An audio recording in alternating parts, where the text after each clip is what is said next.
እንደሱ ባለጠግነት መጠን ስላገኘናቸው የእግዚአብሔር በረከቶች ሁሉ የጌታ ስም ከፍ ከፍ ይበል።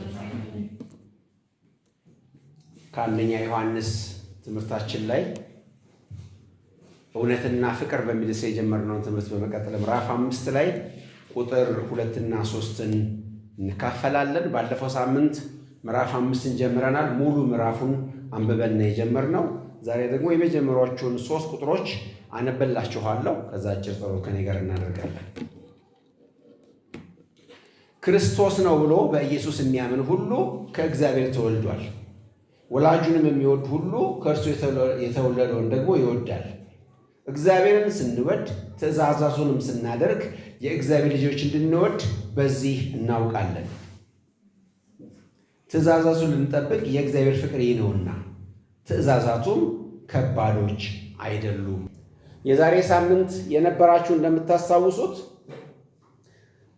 የዳግመኛ ልደት ውጤት የሆነው እምነት እንዴት እንደሚሰራ ተመልክተን ነበር። ዳግመኛ ልደት እምነትን እንዴት እንዳመጣ፣ እምነት የዳግመኛ ልደት ውጤት እንደሆነ በደንብ ሰፋ ባለ መንገድ ተመልክተናል። ዛሬ አንድ ጥያቄ ዮሐንስ ያነሳል፣ እሱን ይመልስልናል።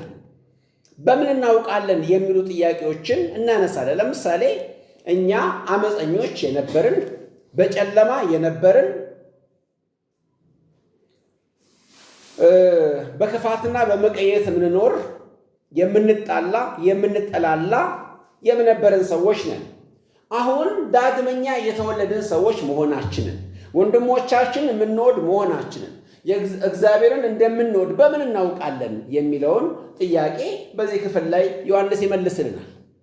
2 አዛውንቶች በመጽሐፍ ቅዱሳችን ላይ አንድ ተመሳሳይ ጥያቄ ያቀረቡ አሉ። በምን አውቃለሁ የሚል ጥያቄ። አብርሃምና ዘካርያስ የሚባሉ ሁለቱም በስተርጅናቸው ልጅ እንደሚወልዱ ከተፈጥሮ ስርዓት ውጭ የሆነ ተስፋ ሲሰጣቸው በምን አውቃለሁ የሚል ጥያቄ ጠየቁ። ልክ ነው። ይሄ ነገር ተአምራት ይፈልጋል። ይሄ ነገር እንደ ሰው ስርዓት ሊሆን አይችልም እና በምን አውቃለሁ? እኔ ደካማ የሆንኩት፣ እኔ ልሞት የደረስኩት ሰው የልጅ አባትም ሆኖ እንዴት አውቃለሁ የሚል ጥያቄ ጠየቁ። ከነሱ መሞት ከነሱ ማርጀትና መድከም በላይ እኛ ደግሞ የጠፋን ሰዎች ነበርን እና በምን እናውቃለን የእግዚአብሔር ልጆች እንደምንወድ? በምን እናውቃለን እግዚአብሔር እንደምንታዘዝ? በምንድን ነው የምናውቀው የሚለውን ነገር ነው እዚህ ጋር ዮሐንስ የሚናገር። ወገኖቼ ስለ ክርስትናችን ስናስብ የምናውቃቸው ትልቁ እውነት ቢኖር ምንድን ነው? ክርስትና በሁለት መንገድ ነው የሚገለጠው። አንደኛ እግዚአብሔር ለእኛ የሰራውና እግዚአብሔር በእኛ የሚሰራው ተብሎ የሚገለጠው። ለእኛ የሰራው ማለት ደግሞ እኛ በሌለንበት የተደረገ ማለት ነው። አንድ ሰው እሱ በሌለበት ምናልባት ልበላችሁና አንድ ሰው ከውጭ እየመጣ ነው ልበላችሁ፣ ኤርፖርት ያላችሁ ትቀበሉታላችሁ። ከተቀበላችሁት በኋላ የምታረጉትን ነገር፣ የት እንደምታሳድሩት፣ የት እንደምታስቀምጡት፣ ምን አይነት ስጦታ እንደምትሰጡት አያውቅም። እሱ በሌለበት ገና ሳይመጣ ስለ እሱ ተዘጋጅታችኋል። አበባው እሱ ሳይመጣ የተዘጋጀ ነው። ቀይ ምንጣፉ እሱ ሳይመጣ የተዘረጋ ነው። የሚያርፍበት ቤት እሱ ሳይመጣ የተዘረጋ ነው። ሁሉም ነገር እሱ ሳይኖር የተደረገ ነገር ነው። ለእሱ ሰርፕራይዝ ነው። እሱ ሳይመጣ የተዘጋጀ ነገር ነው። ከመጣ በኋላ ደግሞ የምታደርጉት ነገር ደግሞ አለ። አሁን እግዚአብሔር እኛ ሳንመጣን እኛ ሳናቅ ያደረጋቸው ነገሮች አሉ። እኛ ከመጣን በኋላ ወይ ደግሞ ዳግመኛ ከተወለድን በኋላ ደግሞ ያደረጋቸው ነገሮች አሉ። ስለዚህ ነው ድነት የሚባለው ነገር ስናነሳ፣ ስለ ሳልቬሽን ስናወራ በሁለት መንገድ የምንናገረው። እግዚአብሔር ለእኛ ያደረገውና በእኛ ደግሞ እያደረገ የቀጠለው አሁንም እየቀጠለ ያለው ብለን የምንመለከተው ለዚህ ነው። የእግዚአብሔር ቃል ምንድን የሚነግረን የሚያረጋግጥልን ነገር እግዚአብሔር ኢኔብል እንዳደረገን አስቻይ ሁኔታ እንደፈጠረልን ይነግረናል። ለዚህ ነው ሕዝቅኤል 36 ቁጥር 27 ላይ ስለ ዳግመኛ ልደት በተጻፈው ቃል ላይ ምንድን ነው የሚለው? በትእዛዜ አስኬዳችኋለሁ። በትእዛዜ ትሄዳላችሁ አይደለም የሚለው፣ በትእዛዜ አስኬዳችኋለሁ ብሎ አስኪያጁ እሱ እንደሆነ ይነግረናል የእግዚአብሔር ቃል። እሱ ራሱ እንደሚያበቃን፣ እሱ ራሱ አቅም እንደሚሰጠን፣ እሱ ራሱ ያንን ነገር እንደሚያስችለን በእግዚአብሔር ቃል ላይ ተጽፎ ታገኛላችሁ። አሁን ዮሐንስ ሲናገር እኛ አዲስ ሕይወት ማግኘታችን የምናውቀው፣ እኛ ዳግመኛ የተወለድን ሰዎች መሆናችን የምናውቀው በምንድን ነው ሲባል በትእዛዙ በመሄዳችን ነው። እግዚአብሔር ምንድነው የሚለው? የሥጋ ልብ እሰጣችኋለሁ፣ የድንጋዩን ልብ ከእናንተ አወጣለሁ፣ መንፈሴን በውስጣችሁ አኖራለሁ ካለ በኋላ ነው በትእዛዝ ያስኬዳችኋለሁ። ስንታዘዝ ምን እናውቃለን ማለት ነው? ከዚህ በፊት እኮ እኔ አመፀኛ ነበርኩኝ። ከዚህ በፊት እኮ እኔ እግዚአብሔርን ምጠላ ሰው ነበርኩኝ፣ ወንድሞችን ምጠላ ሰው ነበርኩኝ። አሁን ግን ማድረግ ቻልኩኝ ይላል። ትዝ ይላችሁ ከሆነ ክርስቶስ ኢየሱስ የፈወሰው ያ አይነ ስውር አየው እያለ ጮኸ አይደለም? ቻልኩኝ ማለቱ ነው። አየው ለሱ ሰርፕራይዝ ነው። ምክንያቱም ተመልከት ብትሉት አይመለከትም። የስንት ነው ብትሉት አይመለከትም። አይነ ስውር ነው። ድንገት ግን ጌታ ሲነካው አየው አለ። ወይ ደግሞ ሽባ የነበረ ሰው ተራመድኩኝ፣ ዘለልኩኝ እንደሚለው አንድ አማኝ ደግሞ ምንድን ነው የሚለው? ቻልኩኝ። ምን ቻልኩኝ? መታዘዝ ቻልኩኝ። ምን ቻልኩኝ? ወንድሜን መውደድ ቻልኩኝ። ምን ቻልኩኝ? ለእግዚአብሔር መኖር ቻልኩኝ ይላል። ይሄ ውጤት ነው ማለት ነው። ዳግመኛ ለመወለዳችን ውጤቱ፣ መገለጫው፣ መታወቂያው ሆኖ ይገለጣል ማለት ነው። ለዚህ ነው ምዕራፍ 2 ቁጥር 3 ላይም ዮሐንስ ተመሳሳይ ነገር ይናገራል። እንደ ቁጥር 2 ሁሉ ምዕራፍ 5 ቁጥር 2 ላይ ያለውን አይነት ቃል ምዕራፍ 2 ቁጥር 3 ላይም ይናገራል። ትእዛዛቱን ብንጠብቅ በዚህ እንዳወቅነው እናውቃለን። አውቄዋለሁ ብለን የምናውቀው ይሄ እውቀት እንዴት ነው የሚበራለን ሲባል ትእዛዙን ስንጠብቅ ራሳችን እናገኘዋለን። ወገኖቼ የእግዚአብሔርን ትእዛዝ ስትጠብቁ፣ የእግዚአብሔርን ቃል ስትወዱ ራሳችሁን ካገኛችሁት ምን ታውቃላችሁ ማለት ነው? መለወጣችሁን ታውቃላችሁ። ገብቷችኋል?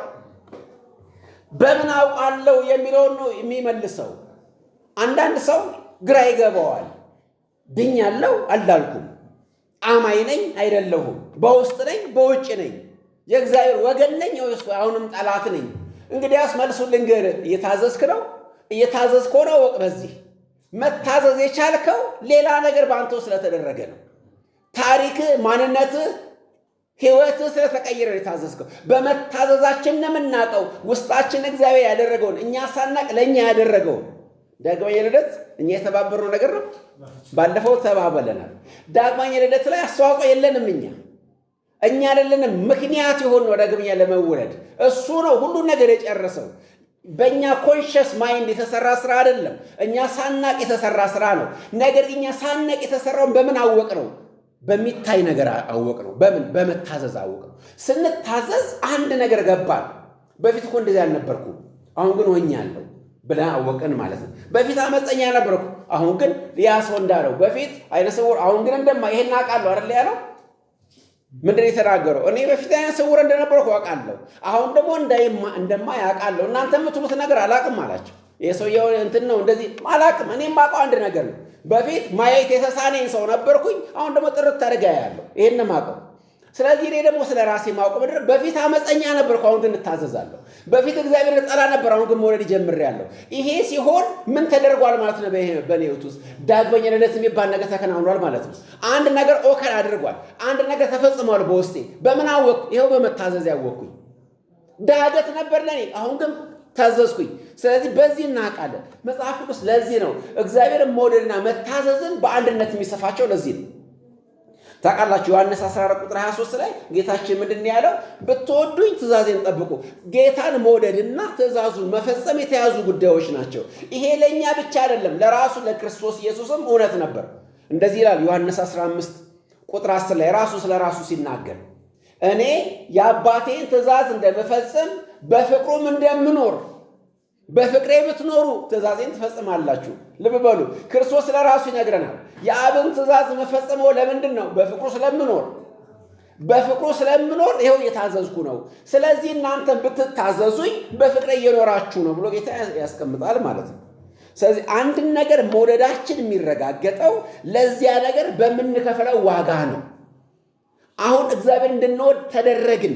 ለምን? ይሄንን ዋጋ እንድንከፍል በፊት ማንችለው ነገር እንድናደርግ ሆነልን። አሁን ኢኔቢሊቲ አገኘን፣ ችሎታ አገኘን። ዳግመኛ ልደት ማለት ይሄ ነው ወገኖች። በጣም ከባድ ነገር ነው። የክርስትና ተርኒንግ ፖይንት ነው። ትልቁ ነገር ነው። በፊት ማንችለውን እንድንችል ሆንን። በፊት ማንወደውን እንድንወድ ሆንን። የተፈጥሮ ለውጥ አመጣን። ይሄ የተፈጥሮ ለውጥ ማለት ደግሞ የጸባይ ማሻሻያ አይደለም። አንዳንድ ወገኖች ታውቃላችሁ መቼም ቸርች ጥሩ ነች፣ በመንግስታት ትደጎማለች። አሁን በምዕራቡ ዓለም ስካንዲኔቪያ ሀገሮች ብትሄዱ በጀት ይመደብላታል ከመንግስት። ምክንያቱም ጥሩ ነች፣ ጸባይ ይሻሻላል እዛ ሰው ቢሄድ። እናቶቻችን ሲመራቸው ምንድን ነው የእጃቸው የልጆቻቸው የእጅ አመል ሲያስቸግራቸው ቤታቸውን እንትን እያደረጉ ምናምን ምን አለ እናንተ ጋር ብትወስዱልኝ ይሄን ልጅ አይደለም ይወስ አንዳንድ ጊዜ አስቸጋሪ ሲሆን፣ ሰካራም ሲሆን፣ ክፉ አድራጊ ሲሆን ምን አለ እናንተ ጋር በገባ ይላሉ አይደለም። የጠባይ ለውጥ ስለማድረግ ነው የሚያስቡት። አንድ ሰው ጭምት ስለመሆን ነው የሚያስቡት። ለሱ ጥሩ መፍትሄ ማረሚያ ቤት የሚባለው እስር ቤት፣ ማረሚያ ቤት ሰውን ጥሩ ሼፕ ያደርገዋል በሞራል። ነገር ግን የተርኒንግ ፖይንት መሰረታዊ ለውጥ ነው። የነበረው እንዳልነበረው ሆኖ ሰው የሚለወጠው በዳግመኛ ልደት ብቻ ነው። ዳግመኛ ሲወለድ አሁን መታዘዝና ጌታን መውደድ የተያዙ ጉዳዮች ናቸው። አንድ ነገር ወደድን ማለት የምንችለው ለዛ ለወደድነው ነገር ምን ያህል ዋጋ እንከፍላለን ነው። እኔ ጥያቄ ልጠይቃቸው ወገኖቼ፣ ተራ ጥያቄ፣ ምድራዊ ጥያቄ። ብዙ ሰው ዋናው ጤና ብሎ ሲናገር ሰማላችሁ አይደለም? ጤና ጥሩ ነገር ነው አይደል? ጤና ትወዳላችሁ። እኔ ግን ብዙ ሰዎችን ጤና እንደማይወዱ ሞግትና ተከራክሬ ያሸንፋቸዋለሁ። ጤና አትወዱ ለምሳላችሁ ጤና እንደማትወዱ ማረጋገጥ የሚቻለው ጤና የምትወዱ ከሆነ ለጤና ሲባል ምን ዋጋ ከፍለሃል? ስኳር ታቆማለህ? የሚጣፍጠውን ነገር ጮማ ታቆማለህ? የምትወደው ከሆነ ጤናህን ከጤና በላይ የምትወደው ነገር ሊኖር አይገባም። ይሄ ነገር ወደዋለሁኝ ከጤናዬ ግን አይበልጥብኝም ትላለህ ወይ? እንግዲያውስ ጤና ትወዳለህ። መላችሁ ነገር ገብቷቸዋል። ለምሳሌ ይሄ መድኃኒት ይመራል ብሎ መድኃኒት የማይወስድ ሰው መድኃኒት ይፈልጋል? አይፈልግም። ለምድራዊ እንኳን ነገር እኮ ነው የምላችሁ። አንድ ሰው ጤና ከወደደ አድርግ የሚባለውን ነገር ሁሉ ያደርጋል። ሽንትን ጠጣ የሚባል ይጠጣል። ጤና ከወደደ ያድነኛል እንደሚያድነው እርግጠኛ ከሆነና ሐኪም ካረጋገጠለት የሚጠላውን ነገር ያደርጋል። የሚወድ ነገር ደግሞ ይተዋል። ይሄ ሰውዬ በጣም ጤና ይወዳል ይባላል።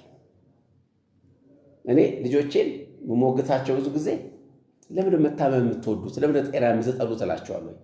ይከራከሩኛል። አይደለም ታዲያ ይሄን ብላ ስትባል የማትበላው ይሄን አቁም ስትባል የማታቆመው ጤናን ስለማትወድ ነው፣ በሽታ ስለምትወድ ነው እላቸዋለሁ። ከትልቅ ሰው ጋርም ሳወራ እንደዛ ነው የምለው። አንድ ነገር ወደድ ነው ማለት ለዛ ነገር ምን ያህል ዋጋ ከፍለናል የሚለው ነው የሚታወቀው። ምን ያህል ኤክስትራ ማይል መተናል።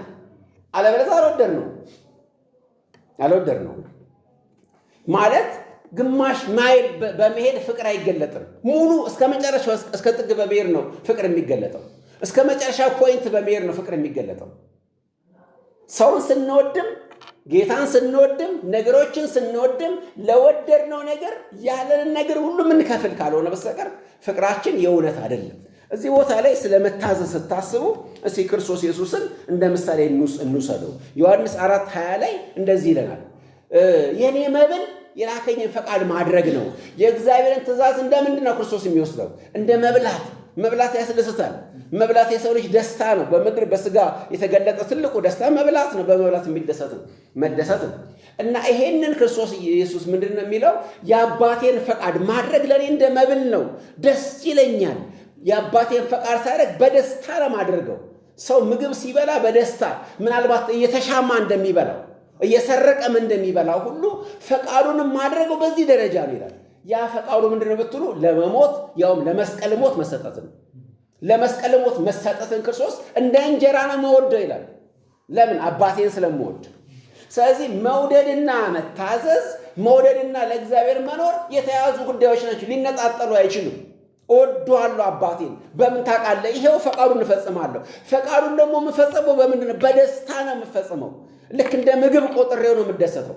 በዛ መንገድ ነው የምታዘዜን የምገልጠው ብሎ ሲናገር ትመለከታላችሁ። ዮሐንስ እዚህ ጋር 3 ቃሎችን ወይም 3 ነገሮች የሚናገር ነው የሚመስለው። እግዚአብሔርን መውደድ፣ እግዚአብሔርን መታዘዝና ወንድምን መውደድ። 3 የሚመስሉት ነገሮች ግን አንድ ናቸው። በመሰረቱ በአንድ ነው የሚታሰሉት። ለዚህ ነው የትእዛዝ ሁሉ ፍጻሜ ፍቅር ነው ተብሎ የጻፈው። እግዚአብሔርን የሚወድ ሰው ወንድምን ለመውደድ፣ እግዚአብሔርን የሚወድ ሰው ለእግዚአብሔር ለመታዘዝ ችግር አይሆንበትምና የተያዘው ከዛ ጋር ነው።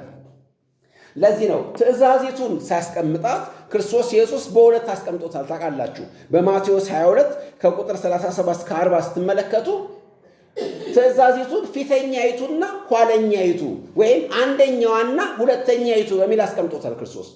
የመጀመሪያይቱ የተባለችው ቀዳማዋ የተባለችው ምንድነው? እግዚአብሔርን በፍጹም ልብ፣ በፍጹም ሐሳብ፣ በፍጹም ኃይል መውደድ፣ እሱ የመጀመሪያ ነው። ሁለተኛይቱ ደግሞ እሷን የምትመስለዋ ባልንጀራ እንደራስ መውደድ ነው። ቅደም ተከተሉ እንዳይምታታብን እዚህ ጋር ወደ ኋላ ልመልሳችሁና ምዕራፍ 4 ቁጥር 20 ላይ እዚሁ ምዕራፍ 4 ቁጥር 20 ላይ ዮሐንስ ማንም ወንድሙን የማይወድ ሰው እግዚአብሔርን አይወድም ስላለ ቅደም ተከተሉ ወንድምን በመውደድ በኩል እግዚአብሔር መውደድ ሊመስለን ይችላል። ገብቷቸዋል? እዚህ ቦታ ላይ ቁጥር 20 ላይ አንደኛ ዮሐንስ 4:20 ላይ ወንድምን በመውደድ ቀጥሎ እግዚአብሔር መውደድ ያለን የሚመስል ከኦርደር አንጻር ግን እንደሱ አይደለም። ዮሐንስ የምክንያትና የውጤትን ነገር ካስቀመጥ ነው ባለፈው እንደተነጋገር ነው ምክንያቱ እግዚአብሔርን መውደዳችን ነው ወንድሞች እንድንወድ የሚያደርገን። እግዚአብሔርን ስንወድ ነው ወንድምን መውደድ የምንችለው። ለዚህ ነው ፊተኛይቱ የተባለችው ትእዛዝ እግዚአብሔርን መውደድ፣ ኋለኛይቱ የተባለችው ትእዛዝ ባልንጀራን መውደድ የሆነው። ለዚህ ነው ማቀዳደም አንችልም። አንደኛይቱ ትእዛዝ ባልንጀራን መውደድ አይደለም። አንደኛይቱ ትእዛዝ እግዚአብሔርን መውደድ ነው። ሁለተኛይቱ ትእዛዝ ነው ባልንጀራን መውደድ የሚባለው ማለት ነው። እና ሁለቱን በአንድነት እና ስለዚህ አንዱ ካለ ሁለተኛውም አለ ማለት ነው። አንድ ሰው እግዚአብሔርን ከወደደ ባልንጀራውን መውደዱ የተረጋገጠ ነው። እግዚአብሔርን ከወደደ ለእግዚአብሔር ፈቃድ መታዘዙ የተረጋገጠ ነው። ስለዚህ በሁለቱ መካከል ልዩነት የለም። አንዱን ብቻ ካያችሁ እርግጠኛ መሆን ትችላላችሁ። ለምሳሌ አንድ ሰው ወንድሙን ከወደደ እግዚአብሔርን ይወዳል ማለት ነው። ወንድሙ በእርግጥ ከወደደ፣ በትክክል ከወደደ፣ እንደተባለው በቃልና በአንደበት ብቻ ሳይሆን በተግባር ከወደደ የዚህ መውደዱ መግለጫው በመሰረቱ የእግዚአብሔር ፍቅር በውስጡ መኖሩ ነው። ስለዚህ እግዚአብሔርን ስለወደደ ወንድሙን ይወዳል ማለት ነው። ስለዚህ በምን እናውቃለን ለሚለው ጥያቄ ዮሐንስ የሚመልሰው ምንድነው? በመታዘዝ ታውቀዋለህ። የምትታዘዝ ከሆነ ዳግመኛ መወደድህን ታውቃለህ። የምትታዘዝ ከሆነ እግዚአብሔር እንደምትወድ ታውቃለህ። ወንድም እንደምትወድ ታውቃለህ። በምን? በመታዘዝ ታውቀዋለህ ይላል። ቁጥር 2 ላይ ይሄን ያለው። ቁጥር 3 ላይ አያይዞ ከቁጥር 2 ጋር የተያዘ ሐሳብ ያነሳል። ትእዛዛቱ ከባዶች አይደሉም ይላል። ቁጥር 3 ላይ ተመሳሳይ ቃል ሙሴ ተጠቅሟል። ዘዳግም 30 ላይ እስኪ ላንብብላችሁ ሄጄ። ዘዳግም 30 ላይ አንድ ቃል ሙሴ የተጠቀመውን ብንመለከት መልካም ነው። ኦሪት ዘዳግም ምዕራፍ 30 ላይ ከቁጥር 11 እስከ 14 ከ11 እስከ 14 ላይ እንደዚህ ይላል። እኔ ዛሬ የማዝይች ትእዛዝ ከባድ አይደለችም፣ ከአንተም የራቀች አይደለችም። ሰምተን እናደርጋት ዘንድ ስለኛ ወደ ሰማይ ወጥቶም እርሷን የሚያመጣት ማን ነው እንዳትል በሰማይ አይደለችም። ሰምተን እናደርጋት ዘንድ ስለኛ ባህሩን ተሻግሮ እርሷን የሚያመጣት ማን ነው እንዳትል ከባህሩ ማዶ አይደለችም። ነገር ግን ታደርገው ዘንድ ቃሉ በአፍህና በልብህ ውስጥ ለአንተ እጅግ ቅርብ ነው ይላል። ሙሴ ይህን ቃል መናገሩ ሙሴ ትእዛዙ ከባድ አይደለም ማለቱ ግራ ያጋባል። ለምን ካላችሁ ብሉይ ኪዳን አስጨናቂ ነው አይደለም? ብሉይ ኪዳንን በራሱ ካያችሁ አስጨናቂ ነው። የሞት ትእዛዝ ነው ይላል ብሉይ ኪዳን 2 ቆሮንቶስ ምዕራፍ 3 ላይ። እንዳውም የዕብራውያን ጸሐፊ ሲናገር ሌላ ቃል እንዳይጨምርባቸው ለመኑ ነው የሚለው አይደለም? ከመክበዱ የተነሳ የሚታየው ሁሉ የሚያስፈራ ነበርና ሙሴ እንኳን ራሱ እፈራለሁ እንቀጠቀጣለሁ እስኪል ድረስ የሚታየው ሁሉ የሚያስፈራ ነበር። ስለዚህ ይህን ቃል ሙሴ የተናገረው ትእዛዙ ከባዶች አይደሉም የሚለውን ትንቢታዊ አድርገን ካላየ ነው፣ ጥላ አድርገን ካላየ ነው ከባድ ነው። ለዚህ ነው ሮሜ ላይ ጳውሎስ ምዕራፍ 10 ሮሜ ላይ ከ6 እስከ 13 ላይ ይሄንን ቃል ያመጣና የክርስቶስን ሞትና ትንሣኤ ያደርገዋል። ክርስቶስ ኢየሱስ በመሞቱና በመነሳቱ ምክንያት ነው ቀላል የሆነው ብሎ ያስቀምጠዋል። ስለዚህ ወገኖቼ ትእዛዙ ከባድ ያልሆነው ምክንያት ምንድነው?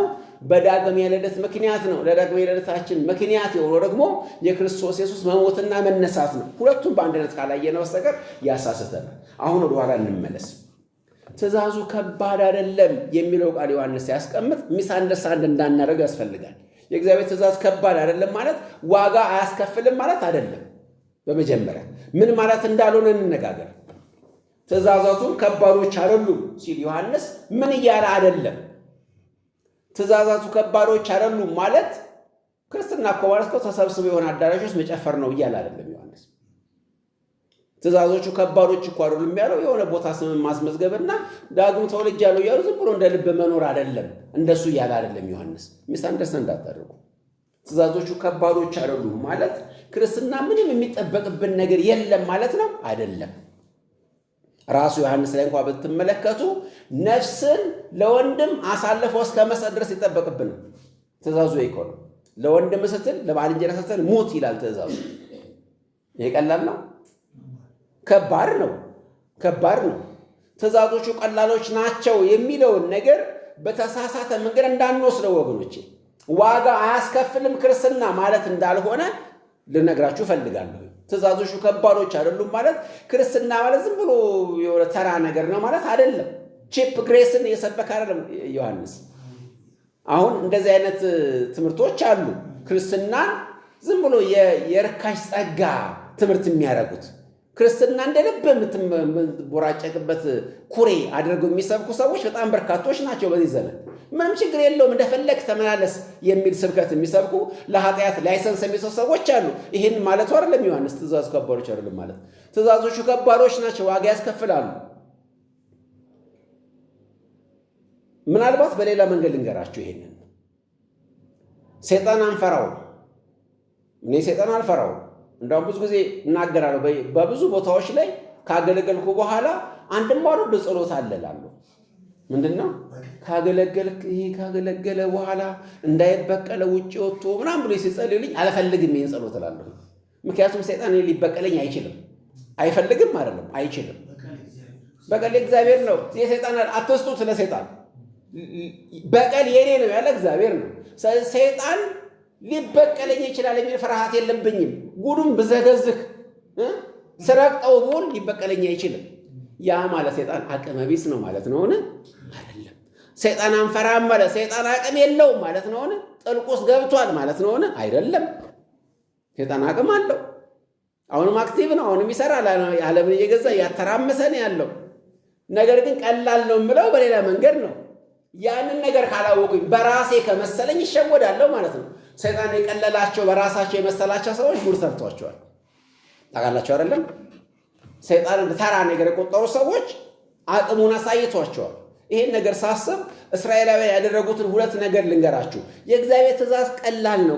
ከጥላት ጋር መዋጋት ቀላል ነው የምንለው በራስ ትምክህት ከሆነ የሚደርሰውን ነገር ልነግራችሁ ስለምፈልግ በዘዳግም ላይ ምዕራፍ 1 ቁጥር 41 ላይ እና ኢያሱ 7:3 ላይ ሁለት ኢንሲደንቶች አሉ። ሁለት አጋጣሚዎች ተጠቅሰዋል።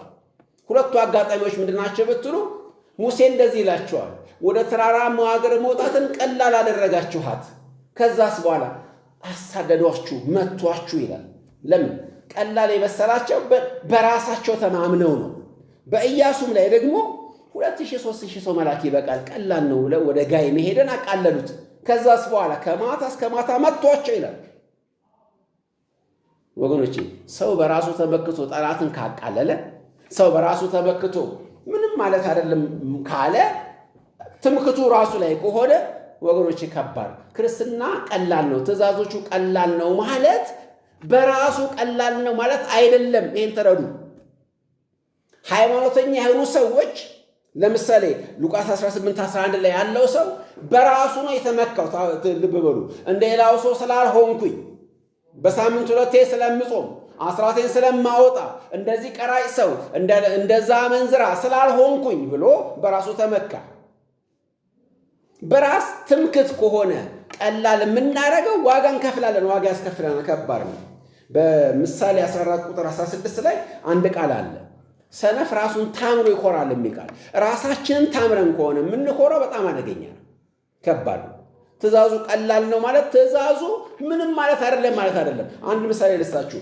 የባጃጅ ጥቅስ እስኪ ልስጣችሁ። አንድ የታወቀች የባጃጅ ጥቅስ አለች፣ በየባጃጇ ማታጣት። ቅንነት ዋጋ ማስከፈል ከሆነ ለምን ክፉ እንሆናለን የሚል አይታችኋል?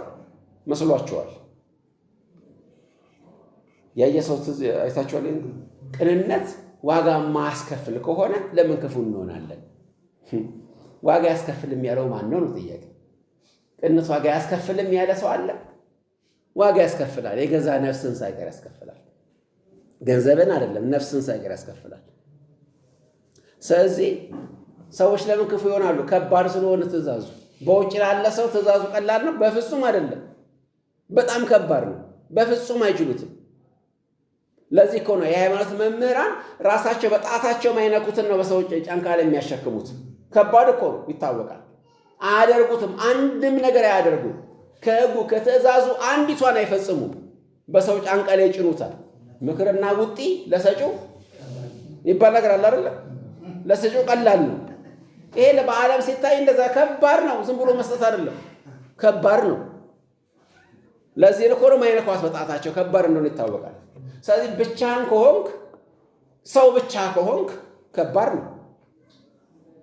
በዛኛው መንገድ ካየኸው፣ በራስ መነጽር ካየኸው ከባድ ነው። ዳግመኛ ላልተወለደ ሰው ከባድ ነው፣ ከባድ ነው። በመንፈስ ጀምረ በስጋ የምትጨርሰው ከሆነ ከባድ ነው፣ አትችለውም። ገላትያ 3:3 ላይ በመንፈስ ጀምራችሁ በስጋ ሊጨርሱ አትችሉም አላቸው። እንዴት ትሄዳላችሁ? እና ሕግን የማያደርግ ሰው የተረገመ ነው ተብሏል። ሁሉንም ማድረግ አለብህ። ከባድ ነው ይላችኋል ሙሴ። የመረጣችሁ መንገድ በራሳችሁ ስለሆነ ከባድ ነው። ክርስትና እንደዚህ ይላል፣ ሁሉ ከእርሱ፣ ሁሉ በእርሱ፣ ሁሉ ለእርሱ። ይሄንን ቅደም ተከተል እና እነዚህ ቃሎች እያንዳንዳቸውን መስተጻምሮች ከበየ የሚለውን ሁሉንም ግምት ውስጥ ሁሉ ከማን ነው?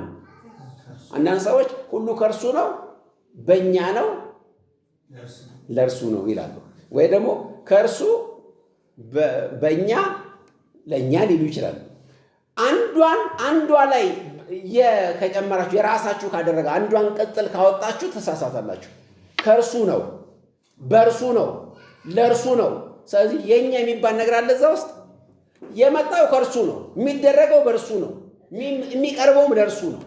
እንደዛ ሲሆን ብቻ ነው ክርስትና ቀላል የሚሆነው። አንድ ሰው ለመጋቢው ብሎ ጠየቀ፣ ክርስትና ከባድ ነው ብሎ ጠየቀ። እንዳያያዝ ነው ብሎ መለሰለት መጋቢው።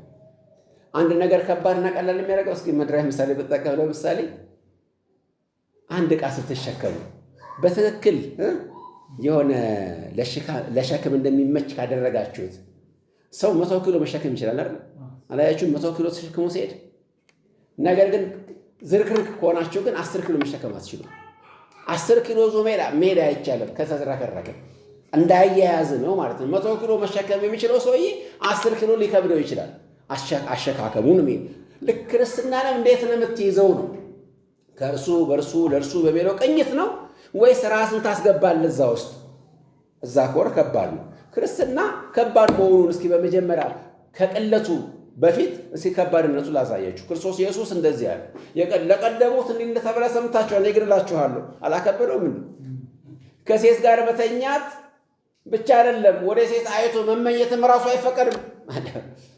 ድሮ እኮ ካልተኛ ችግር የለውም ስትመኝ ብትውል ስትመኝ ብታድር በሐሳብ ብታመነዝር በድንጋይ አትወገርም። አብረ መተኛት ይጠይቃል። ሁለቱ አብረው ሲተኙ ያዝናቸው ነው ወደ ጌታ ያመጡት እንጂ ሲያመነዝር ሲያስብ በሐሳቡ ያዝነው ነው እንዴ? ሐሳብ ችግር የለውም። ራሳቸውም ሲያመነዝሩ የሚውሉት ለዚህ እኮ ነው ኃጢአት የለበት ሲላቸው የወጡት ሊናቸው ከውስጣቸው ስለማንነት የውስጥን አይጠይቅም። ህጉ ሰው ከባድ ነበር። ጨዋ መስሎ መታየት ይቻል ነበር። ጾመኛ መስሎ መታየት ይቻል ነበር። ጸሎተኛ ሆኖ መታየት ይቻል ነበር። ውጫዊ ስለነበር ውጫዊ ሜዳማ ስለሆነ ነገር ክርስቶስ ግን አከበረው። ወንድም መግደል ብቻ አይደለም፣ ወንድሙን የሚጠላ እንኳን ነፍሰ ገዳይ ነው ብሎ አከበረው አዲስ ኪዳን። ከዛም አልፎ ጽድቃችሁ ከፈሪሳውያን ጽድቅ ካልበለጠ እንደውም አስገቧት ማለት። ታዲያ የከበረ አይደል እንዴ? ዮሐንስ የበለጠ የከበረውን ነገር እንዴት ነው ያቀለለው? ወገኖች አንድ ነገር ልንገራችሁ። ዳግመኛ ላልተወለደ ሰው የእግዚአብሔር ትእዛዝ ቀላል ነው ብሎ መናገር በሰው ቁስል እንጨት መስደድ ነው። ማለት አንድ ቀላል ነገር ልንገራችሁ። አሁን ዝም ብላችሁ ሶሻል ሚዲያ ላይ ውጡና የግብር አዋጁ አዲሱ አለ የቅጣቱ ምናምን በጣም ቀላል ነው ብላችሁ ጻፉ። የእርግማን መዓት ይወርድባችኋል። ሰው ጎዳና ሊወጣ ደርሶ ከብዶት ነገሩ ባጠቃላይ ስራውን አቆማለሁ እያለ ከባድ ቀላል እኮ ነው። ግብር መክፈል ቀላል ነው። ቅጣቱ ቀላል ነው ብለው እስኪ ይደበድባችኋል ያገኛችሁ በአካል። አለበዛ በእርግማን አያስተርፋችሁ። የደላው ሙቅ ያኝካል ይሏችኋል። ስለዚህ የደላው ሰው እንደዛ ማለት እኛ ደልቶ ነው እንደዛ ምንለው። ቀላል ነው ምንለው ስለደላን ነው። እንዴት ነው የደላን? ዳግመኛ ስለተወለደ አሜን። በድሎት ነው ስለ ድሎት ነው የምናወራው። ደልቶናል። ልክ ነው። ስለደላን ነው ሙቅ ያኝከው እኛ እንጂ በውጭ እንዳሉ ሰዎች ቢሆን ከባድ ነው ይሄ ነገር። ቀላል ነው ብሎ መናገር ከባድ ነው።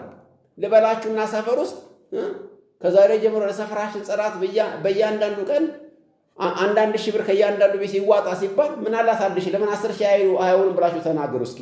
አታድዙም። ይዛን ቀን በእርግጠኝነት እነግራችኋለሁ ጎረቤቶቻችሁ አይለቋችሁም። ምን አለች እቺማ ምን አላት 1 ሺህ 10 ሺህ ለምን አናደርገውም ብላችሁ ብትናገሩ አለቀላችሁ። ዮሐንስ ያለው ግን እንደዛ ቀላል ትእዛዞቹ ከባዶች አይደሉም ይላል። እንዴት ብለን መጠየቅ አለብን ወገኖቼ። በዳግመኛ ልደት ካልሆነ በዳግመኛ ልደት በኩል ካላያችሁት በስተቀር ይሄ ነገር እጅግ በጣም ከባድ እንደሆነ ልትመለከቱ ያስፈልጋል። ከባድ ነው፣ ቀላል ነገር አይደለም። ከባድ ነገር ነው ይሄ እና ይሄ እንዴት ሊሆን ይችላል ስንል ዮሐንስ ሲጀምር እንደዛ ብሎ ነውና ብሎ ነው የሚጀምረው። ትእዛዙን እንጠብቅ የእግዚአብሔር ፍቅር ይህ ነውና ትእዛዙ ከባዶች አይደሉም። ስለዚህ ነውና የሚለው የተንጠለጠለው ነገር ነው ትእዛዙ ከባድ እንዳልሆነ የሚነግረን። እግዚአብሔርን በመውደድ ውስጥ ስለሆነ ነው ትእዛዙ የማይከብደን። በሌላ አነጋገር የምንወደውን ጌታና የሚወደንን ጌታ መታዘዝ ከባድ አይደለም። የጋብቻ ትምህርት ስናስተምር እንደዚህ ብለን እናገራለን። ሚስቶች ሆይ በሁሉ ለባሎቻችሁ ታዘዙ፣ ተገዙ። እንደውም የቀደሙ ሴቶች ጌታዬ ብሎ ለታዘዙ ሁሉ ለባሎቻችሁ ተገዙ። ብቻውን ተነጥሎ ከታየ ከባድ አይደለም። እንኳን በሁሉ ከዕለታት አንድ ቀን እንኳን ተገዙ ከባድ አይደለም። አልፎ አልፎ እንኳን የዓመት በዓል ቀን ተገዙ ማለት እንኳን ከባድ አይደለም። ሁል ጊዜ በሁሉ ለባሎቻችሁ ተገዙ ማለት ከባድ ነው። የመጀመሪያዋን ስናይ ግን ቀላል ነው። ባሎች ሆይ ቤተክርስቲያንን ክርስቶስ እንደወደደ ሚስቶቻችሁን ውደዱ ተብሏልና ለሚወዳችሁ ባል መታዘዝ ከባድ ነው። ለሚወዳችሁ የሚወዳችሁ ብቻ እኮ አይደለም። ቤተክርስቲያንን ክርስቶስ ራሱ ለቤተክርስቲያን አሳልፈው እንደሰጠ ለሚስቶቻችሁ ራሳችሁን አሳልፋችሁ ስጡ ለተባሉ ባሎች መታዘዝ ከባድ ነው? ቀላል ነው? ቀላል ነው። ለሚወደኝ ሊሞት ላይ የተዘጋጀ ትላላችሁ አይደለ? እንደዛ ከሆነ እንዴ ቀላል ከሆነ መታዘዝ ቀላል ያደረገው ግን እላይ ያለው ፍቅር የሚባለው ነው። ዮሐንስ የሚመጣና እዚህ ጋር ትእዛዞቹ ከባዶች አይደሉም ከማለቱ አስቀድሞ የእግዚአብሔር ፍቅር ይነውና ነው ይላል። የእግዚአብሔር ፍቅር ነው ትእዛዙን ቀላል እንዲሆን ያደረገን። ይሄንን በቤታችን እንኳን እንወስደዋለን። እውነቱን ለመናገር አንዲት እናት ለልጇ የምትከፍለው ዋጋ ቀላል ነው እንዴ? ነገር ግን ይህን ዋጋ ስትከፍል ስንት ትከፍሉኛላችሁ እያለች ነው። ስታጠባ ስንት ነው የምትከፈል እያለች ነው። እንቱን ስትጠርቅ አካካውን ምናምን ስታርግ ሲሸናባት ምን ያንን ስትታገስ ስንት ተከፍሏት ነው። ፍቅር ነው አይደል እንደዛ የሚያደርጋት። ፍቅር በፍቅር ነው የምታደርገው። ስለምትወደው ደስ እያላት ልጅ ዋጋ ትከፍላለች። ፍቅር ትእዛዝን ቀላል እንደሚያደርግ ለማወቅ እኮ ያዕቆብ መመልከት ትችላላችሁ። ያዕቆብ 7 ዓመት ሙሉ ለላባ ሲገዛ አስቸጋሪ ለነበረው ለላባ ክፉ ሰው ለነበረው ለላባ ሲገዛ በማን ፍቅር ምክንያት ነው ቀላል የመሰለው? ራሔልን ይወዳት ስለነበረ 7 ዓመት እንደ 7 ቀን መሰለች ይላል መጽሐፍ ቅዱስ። ቀላል መሰለው። ከዛ እንደውም ሌላ 7 ዓመት ጨመረበት። ከዚያም በእኛ ባህል መሰረት ታላቋ እያለ ታናሽ አታገባም ብሎ ሌላ 7 ዓመት ያስፈልጋል። ችግር የለውም ማለት 14 ዓመት ፈጋ። በምን ምክንያት? በፍቅር። ራሔልን ስለወደዳት የላባን ከባድ ቀንበር ቀላል ሆነለት። ላባ ሆነ እንደ አማርኛው ቃል የላባ ቀንበር ላባ ሆነለት ለራሱ እንደ ላባ ቀለለው። ለምን ብትሉ በፍቅር ራሔልን ይወዳታል። በየቀኑ ያያታል። እዛ ቤት አዛባ እየዛቀ ያያታል። የከብቶችን እየፈለጠ ያያታል። እየወቃ ያያታል። ስለዚህ በፍቅሯ ስለሚኖር ቀላል ነው ለሱ መታዘዝ። የሱ ስለሚያደርጋት በሱ ፍቅር ምክንያት።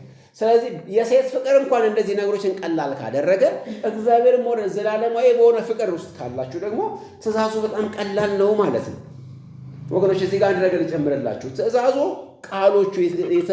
ቃሎች ለእኛ እንደምንድን ናቸው ሲባል እኛ ማንን የሚለው ነው በመጀመሪያ መመለስ ያለበት። እኛ የተባልነው ዳግመኛ የተወለድነው ልጆች የሆነው ከሆነ አቤት የአባታችን ቃል እንዴት ፍቅር ነው! እንዴት ጣፋጭ ነው! እንዴት የሚናፈቅ ነው! የአባታችን ቃል እንዴት ደስ የሚያሰኝ ነው! ስንጠጣው እንዴት ደስ ይለናል! እንደ እርጎ እንዴት ያረካል! እንዴት ያረሰርሳል! ዳግመኛ ካልተወለድንስ ከባድ ነው። ኤርምያስ ለወቱን ላነጻጽራላችሁ። ኤርምያስ 6:10 ላይ የእግዚአብሔር ቃል ለስድብ ሆኖባቸዋል፣ መስማት አይችሉም ይልና ምክንያቱም ሲናገር ልጆቹ አይደሉምና ይላል። ታውቃላችሁ አይደል? የእግዚአብሔር ቃል ለስድብ ሆኖባቸዋል። የእግዚአብሔር ቃል እንደ ስድብ ነው ለነሱ፣ ደስ አይላቸውም፣ ደስ አያሰኛቸውም። ለምን? ልጆቹ አይደሉምና። 15:16 ላይ ደግሞ ኤርምያስ 15:16 ላይ ደግሞ የሠራዊት ጌታ እግዚአብሔር ሆይ ቃል ተገኝቷል፣ እኔም በልቼዋለሁ፣ በስምህ ተጠርቻለሁና በስምህ ተጠርቻለሁ ልጅ ሆኛለሁና ቃል ሐሴትና የልብ ደስታ ሆነኝ። ቃል ደስ ያለኝ፣ ትእዛዝ ደስ ያለኝ ለምንድን ነው? ልጄ ስለሆንኩ። ወገኖች እንደ ልጅ ስትመለከቱት ደስ ይላል። ልጅ አባቱ ቃል ደስ ይለዋል። ልጅ የሚወዱ አባቱ ቃል ደስ ይለዋል። ለእሱ ዋጋ የሚከፍልለት ልጅ ደስ ይለዋል። በንኮኮ የሚያቀማጥለው አባቱ ልጅ የአባቱ ቃል ለልጅ ደስ ይለዋል። ነገር ግን መንገድ ላይ ያለ ፌዴራል ቃል ለእኛ ደስ አይለም። ተነሳ ከዚህ ሲለን ደስ አይለም። አባታችን ከሆነ ግን ደስ ይለናል። እንደ አባት ከሆነ የምናየው እግዚአብሔርን ደስ ይላል። መዝሙረኛው እንደዚህ ብሎ ይዘምራል። መዝሙር 119 ቁጥር 47 ላይ እጅግ በወደድኳቸው በትእዛዞች ደስ ይለኛል፣ እጆቼን አነሳለሁ ለመታዘዝ ምክንያቱም በጣም ስለምወዳቸው ይላል። ከዛም አልፎ ደግሞ ቁጥር 54 ላይ አስገራሚ ቃል ይናገራል። በእንግድነቴ ሀገር ትእዛዝ ወይም ስርዓት ወይም ቃል ወይም ሕግ ምን ሆነልኝ? መዝሙር ሆነልኝ። ቀና ብላችሁ ስሙኝ። ዳግመኛ ለተወለደ ሰው የቃሉ ትምህርት የመዝሙር ኮንሰርት ነው። ዳግመኛ ለተወለደ ሰው የቃሉ ትምህርት የመዝሙር ኮንሰርት ነው። የመዝሙር ኮንሰርት ላይ ሰዓት እናያለን። ይሰለቸናል። ሌሊት ቢሆን አንሄድም። አዳራሽ አናጣበብም። ዳግመኛ የተወለዱ ሰዎች ደግሞ የመዝሙር ኮንሰርታቸው ቃሉ ነው። ቃሉ ይሄ ቃል በነገራችን ላይ ስርዓት መዝሙር ሆነልኝ ማለት ስርዓትን እዘምረዋለሁ ማለት አይደለም። በዛ ሴንስ መወሰድ ይችላል። ለምሳሌ ቃሉን መዘመር አለ አይደለ? ቃሉን ዘምሩት፣ ቃሉ ይዘምራል። እንደዛ እያለ ግን አይደለም። ራሱ ስርዓት ለኔ መዝሙሬ ነው። ቃል ሲነገር ራሱ መዝሙር ነው የምሰማው። ቄሱ ወይም ካህሉ የሆነ ቃል ሲናገር ለኔ መዝሙር እንደምሰማ ነው ማለቱ ነው። በስድ ንባብ እንኳን የሚነገረው ቃል ለኔ እንደ መዝሙር ነው ደስ የሚለኝ ማለቱ ነው። መዝሙሬ ነው ቃሉ ለኔ መዝሙሬ ነው ማለቱ ነው። እንደ ጳውሎስ እስከ እኩለ ሌሊት ድረስ ንግግር ብታስረዝም ደስ ይለኛል ማለቱ ነው። መዝሙሬ ነው። መዝሙር አይሰለችም። እንደግመዋል አይደል? መዝሙር በተንን እየተጫነን አይደለም ደጋግመን። ስለዚህ አስረዝም ከፈለክ ደስ ይለኛል ነው። የእግዚአብሔር ቃል ደስ ይለኛል። ለምን? ዳግመኛ ተወልጃለሁ። ትእዛዝ እኮ ነው። ከባድ እኮ ነው ትእዛዙ። ላይ ሲታይ ቃሉን ብትመለከቱ ወንድምን ውደደው፣ ወንድምን ተሸከመው፣ በፍቅር ይቅርታ አድርግለት ማለት ከባድ እኮ ነው። አመፀኛ ነው በዙሪያችን ያለው ወንድምን በፍቅር መታገስ ከባድ ነገር ነው። ነገር ግን እግዚአብሔርን ከመውደድህ የተነሳ ደስ ይለኛል እንድትል ያደርጋል ማለት ነው። መክብብ 7:5 ላይ በጣም የምወደው ቃል አለ። ጠቢብ ሰው ይላል፣ ወይ ደግሞ በዚህ ኮንቴክስት መሰረት ዳግመኛ የተወለደ ሰው ብላችሁ ሰዱልኝ። ዳግመኛ የተወለደ ሰው የሰነፎችን ዜማ ከሚሰማ ይልቅ የጠቢባንን ተግሳጽ ቢሰማ ይሻለዋል ይላል። ተግሳጹ ቃሉ ነው አይደል? የእግዚአብሔርን ቃል መስማት ደስ ይላል ከሰነፎች ዜማ ይልቅ። ዝም ብሎ አየር ላይ ከሚወራጭና አቧራ ከሚያጨስ ዘማሪ ይልቅ በቃሉ የሚገስጽን ሰባኪ ይወዳል ጠቢብ ሰው። እንደዚህ ነን ወይ? ቀላል ነው ለእኛ ማለት ይሄ ነው። ትእዛዞቹ ሲታዩ ላይ አሁን ከባድ ነው፣ ዋጋ ያስከፍላል። ትእዛዞቹ አንዳንድ ሰዎች መርጦ ሰሚዎች ናቸው ወይም መርጦ አድራጊዎች ናቸው። ከእግዚአብሔር ቃል ላይ እንደ ብፌ የሚፈልጉትን ያነሳሉ። አጨብጭቡ ሲባል ደስ ብሏቸው ያጨበጭባሉ። ጉባኤ ላይ ክብር ስጡ ሲባል ታወቀ ነው። ቢያንስ ግን መስጠት ራሱ የሚባለው ነገር ደስ ይለናል። ገንዘብህን ስጥ፣ አስራትን አውጣ፣ መባ ስጥ፣ የፍቅር ስጦታ ስጥ፣ ደስ ይለናል። እግዚአብሔር ለሚወዱ ሰዎች እንደዛ ነው። ለዚህ እኮ ነው እግዚአብሔር በደስታ የሚሰጠውን ይወዳል፣ በሐዘን በግድ አይደለም። ስንታዘዝ ሞቲቫችን ጭምር እግዚአብሔር ያያል። ደስ እያለን ነው ወይ የምናደርገው? ደስ እያለን ስንሰጥ ደስ ይለናል ወይ? ስንዘምር ብቻ አይደለም። አንድ የድሮ ሰባኪ የተናገረው ነገር ሁሉ ጊዜ ያስታውሰዋለሁ። በዚህ ዘመን ያለ ሰው አለ እንደ ካንጋሮ ነው ይላል። እግሩ ለመዝሙር በጣም ይነሳል፣ ይጨፍራል፣ ይዘላል። እጁ ግን ለመስጠት አጭር። ካንጋሮ እጁ አጭር ነው፣ እግሩ ረጅም ነው። እና ብዙ ምዕመን አጭር እጅና ረጅም እግር አለው። በየቸርቹ ይዞራል፣ በየኮንፈረንሱ ይዞራል፣ ይዘላል፣ አቧራ ያጨሳል። እጁ ግን አጭር ነች። ለበጎ ስራም አጭር ነች፣ ለመስጠትም አጭር ነች፣ ለመታዘዝ አጭር ነች እጁ። እግሩ ግን በጣም ረጅም ነው፣ ጠንካራም ነው። እንደ በኦር እግሮች ይላል፣ ይዘምራል፣ ይጨፍራል ምናምን። ነገር ግን አይነካም። ማርቲን ሉተርም ሲናገር ለዚህ ልባችን መነካቱ የሚታወቅ ኬሳችን ሲነካ ነው ይላል አይደል? ኬሳችን ሲነካ ነው ልባችን ተናክቷል ማለት የሚቻለው። በፍቅር እንሰጣለን ወይ? በዛ ዘመን የነበሩ ሰዎች እኮ የታዘዙት ትእዛዝ ከባድ ነው። ጨቋኝና ከባድ ለነበረው የሮም መንግስት ታዘዙ፣ ጸልዩ ተብለዋል። ከባድ ነው ትእዛዙ። ነገር ግን ይህን የሚያደርጉት እግዚአብሔር እንደሚያስደስቱ ስለሚገባቸው ስለሆነ በደስታ ያደርጉታል። ቃሉ አያስጨንቃቸው ወገኖች። እንትኑ ይሄ ቤንች ማርኩ ይሄ መለያው መስመሩ ዲማርኬሽኑ ምንድነው ብትሉ መወለድና አለመወለድ ነው። ካልተወለደ አንድ ሰው በምንም ታምር ከሽነን ብንነግረው፣ አሁን በዚህ ዘመን ብዙ ሰዎች የሚመስላቸው አጣፍጦ በማቅረብ ቃሉ እንዲወደድ ማድረግ የሚቻል ይመስላቸዋል። አይቻልም። ዳግመኛ ላልተወለደ ሰው በፈለገው በዜማ አቅርቡለት፣ ቃሉን በስዕል አቅርቡለት፣ በድራማ አቅርቡለት። ደስ አይለውም፣ አይወደውም፣ በፍጹም አይፈልገውም። አቮይድ ማድረግ ነው የሚፈልገው። ዮሐንስ 6:60 ላይ ይህ የሚያስጨንቅ ንግግር ነው፣ ማን ሊሰማው ይችላል አሉ። ያስጨንቃቸዋል ንግግሩ። ስብከት ብዙ ሰው ያስጨንቀዋል፣ ቃል ያስጨንቀዋል፣ እውነተኛ ቃል ያስጨንቀዋል። ብዙ ሰው ደስ አያሰኘው። በፈለገው መንገድ አቅርቡለት፣ ደስ አያሰኘው። እኛ ማቅረቢያ መንገዱ ወይም ደግሞ እንትኑ አፓራተሱ ሲስተካከል ሰዎች እንደሚወዱ ይመስለናል። አይደለም ወገኖች፣ በፍጹም ልዩነት የሚፈጥረው መወለድና አለመወለድ ነው። ለተወለደ ሰው ግን የእግዚአብሔር ቃል ደስ ይለዋል። ብቻውን ሲያነበው ደስ ይለዋል። ጥሬ ቃሉ አድርግ ይለዋል። ቃሉን የሚሰማ ብቻ አይሆንም፣ ራሱን እያሳተ የሚያደርግም የሚፈጽምም ሰው ይሆናል። ስለዚህ ይሄ እጅግ በጣም ሊሰመርበት የሚያስፈልግ ነገር ነው። አንድ ነገር ልንገራችሁ። እግዚአብሔር መታዘዝን ብቻ ያለው ዲማንድ የሚያደርገው ስለ መታዘዝ ካሰባችሁ ግዑዛን ሁሉ ይታዘዙታል። ፈቃዱን የምታደርጉ ይላል ግዑዛን ፍጥረቶች ይሏል መዝሙር ላይ። ቀኑ ራሱ የእግዚአብሔር ፈቃድ ያደርጋል ይላል መዝሙር 19 ላይ። ቀኑ ራሱ ይሄ የምናየው ቀኑ ራሱ የእግዚአብሔር ፈቃድ የሚፈጽመው። እያንዳንዱ ግዑዝ ፀሐይ፣ ጨረቃ፣ ከዋክብት የእግዚአብሔር ፈቃድ የሚፈጽሙት ትእዛዙን ይፈጽማሉ። እንደውም አሸዋ እንኳን ራሱ በዘላለም ትእዛዝ የባህር ዳርቻ ሆኗል ይላል። ለባህር ዳርቻ እግዚአብሔር ያደረገው አሸዋን አዞት ነው እንዳትናወጥ ብሎት። ወጀብ ሲመጣ ማዕበል ሲመጣ አስቁም ብዬ በዘላለም ትእዛዝ አሸዋን አቁሜዋለሁ ይላል የኤርምያስ 5 ላይ። ወጀብ ቢነሳም አያልፈም፣ ምክንያቱም አሸዋን አዝዤዋለሁ፣ ወጥረ ያዝ ብዬዋለሁ። ስለዚህ አሸዋ የባህር ዳርቻ ሆኖ ወደ የብስ እንዳይመጣ ወንዙ ይገድባል። ነገር ግን እግዚአብሔር በዚህ ደስ አይለው። ደስ የሚለው በፈቃድ ቮለንተርሊ በሚታዘዙ ደግሞ ደስ ይለዋል። ለዚህ ነው በመዝሙር 147 ከ10 እስከ 11 ላይ የፈረስን ኃይል አይወድም፣ በሰውም ጭን አይደሰትም። እግዚአብሔር በሚፈሩት ፈቃዱን በምሕረቱ በሚታመኑ ደስ ይለዋል ይላል። ወገኖች እግዚአብሔር ደስ የሚለው በሚታዘዝ አይደለም፣ ፈቅዶ በሚታዘዝ ከልብ ጋር የተያዘ ጉዳይ። መታዘዛችን ያለን ቁም ነገሩ በይሉንታ ልንታዘዝ እንችላለን፣ ለማስመሰል ልንታዘዝ እንችላለን፣ ሰው ፈርተን ልንታዘዝ እንችላለን። ዋጋ ያለው ግን በፍቅር መታዘዛችን ነው።